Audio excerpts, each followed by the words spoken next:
Spring break DIY with the kids. Homemade ice cream ingredients: whipped cream, condensed milk, and vanilla flavor. Whisk the whipped cream until it thickens.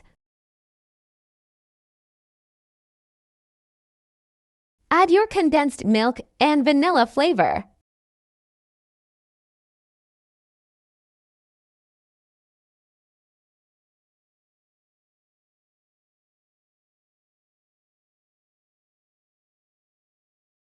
I had to get all my condensed milk out as a Lagos girl.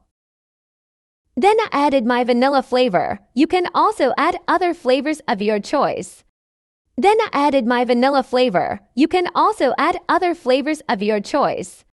Mix until smooth.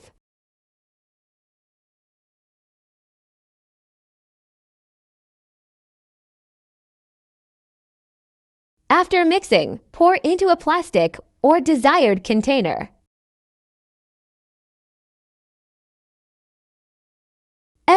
My daughter was my videographer. Added Hershey's strawberry syrup for the strawberry ice cream. A prep for strawberry ice cream.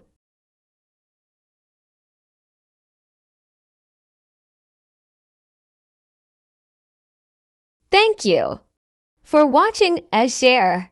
I hope you enjoyed the video. Please like, share, and subscribe to my YouTube for more DIY videos.